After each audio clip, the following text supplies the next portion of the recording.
नमस्कार साथियों, देश दुनिया की 50 बड़ी खबरें जानने के लिए आप हमारे चैनल को सब्सक्राइब, वीडियो को लाइक जरूर करें व बेल आइकन के बटन पर प्रेस जरूर करें ताकि आपको सबसे पहले सटीक न्यूज इस चैनल पर मिल सके। संसद में संविधान पर चर्चा के दौरान मल्लिकार्जुन खड़गे का बड़ा बयान, जिसके बाद में भारतीय जनता पार्टी के नेताओं ने मल्लिकार्जुन खड़गे को घेरा। वे कांग्रेस पार्टी को भी इस बार बड़ा नुकसान एक बयान से आपको देखने को मिलेगा। नेहरू पर सवाल उठाते हुए बोला कि नेहरू तो हिटलर के चेला हुआ करते थे। वे और भी उन पर कई विवादित बयान देने के बाद अब निश्चित तौर पर भाजपा पार्टी उनसे माफी मंगवा कर मान सकती है। बांग्लादेश के ढाका में लगे नारे, दिल्ली का राज नहीं चलेगा, जिन्हें बचाने में 1600 भारतीय सैनिक शहीद हुए, वह उन्हें याद करने वाला अब कोई नहीं। बांग्लादेश व भारत के बीच अब एक बड़ा महायुद्ध होने की तैयारी में प्रधानमंत्री नरेंद्र मोदी आपको दिखाई दे सकते हैं। मोदी अब बांग्लादेश के खिलाफ फुल एक्शन में आपको दिखाई दे सकते हैं। मोदी का बड़ा फैसला बांग्लादेश को इस बार बड़ी पस्त खानी पड़ सकती है। भारत अब तैयार हो चुका है। रूस में हुआ बड़ा आतंकी हमला। रूस के न्यूक्लियर चीफ इगोर किरिलोव की मंगलवार को मॉस्को में हुए ब्लास्ट में अब मौत होने की खबरें निकलकर सामने आ रही है। पुतिन ने ये स्पष्ट किया है कि न्यूक्लियर चीफ इगोर किरिलोव की अब एक ब्लास्ट में मौत हो चुकी है, जिसके बाद में अब रूस एक भयंकर हमले की रिस्क लेते हुए आपको दिखाई दे सकता है। भारत अब विकसित राष्ट्र होने के कगार पर पहुंचा।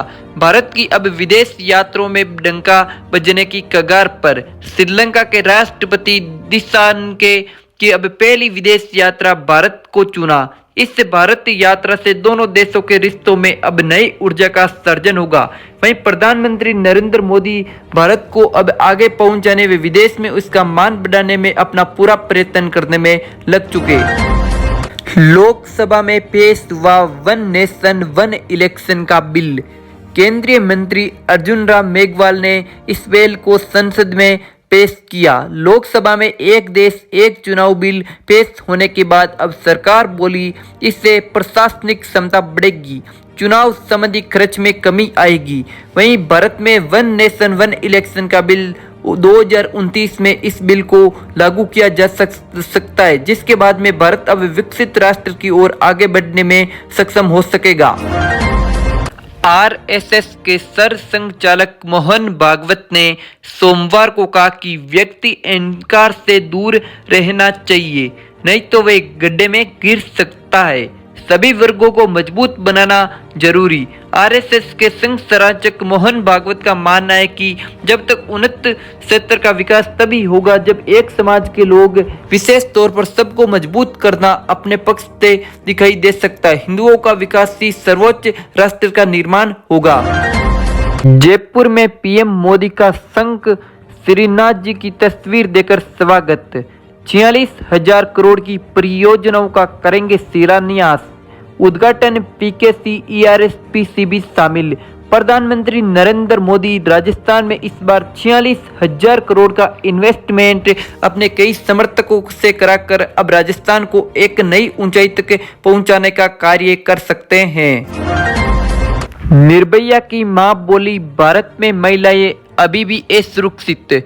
बेटी ने कहा था अपराधियों को ऐसी सजा मिले कि ऐसी घटना दोबारा न हो। निर्भया की मां का लगातार महिलाओं पर अत्याचार होने के बाद उनका दर्द छलकता हुआ आपको दिखाई दे सकता है। निर्भया कांड 12 साल बाद उनकी बेटी को यहां पर न्याय मिला था, जिसके बाद में उनकी मां का एक बार फिर बड़ा एक्शन, महिलाओं के प्रति उनकी संवेदनशीलता आपको दिखाई दे सकती है। किसान आंदोलन को लेकर आई बड़ी अपडेट। किसान आंदोलन की वजह से 23 महीने से बंद हरियाणा और पंजाब की शंभू बॉर्डर खोलने पर आज सुप्रीम कोर्ट में सुनवाई हो सकती है।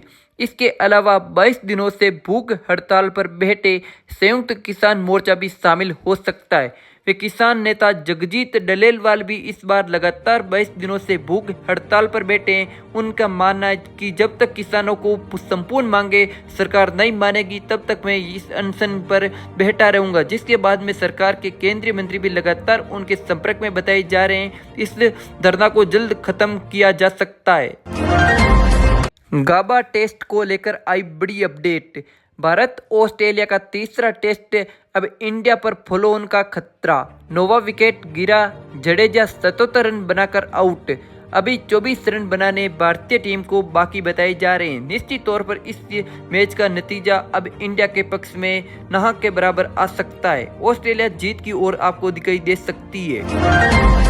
मौसम विभाग ने अगले 4 दिनों के दौरान भारी सर्दी के कारण 12 राज्यों में ऑरेंज अलर्ट का अब जारी हो चुका है। राजस्थान, पंजाब, हरियाणा, दिल्ली, उत्तर प्रदेश के कई इलाकों में कड़ाके की ठंड के साथ भयंकर कोहरा आपको देखने को मिलेगा। अब राजस्थान व दिल्ली के कई इलाकों व स्कूलों में 12वीं तक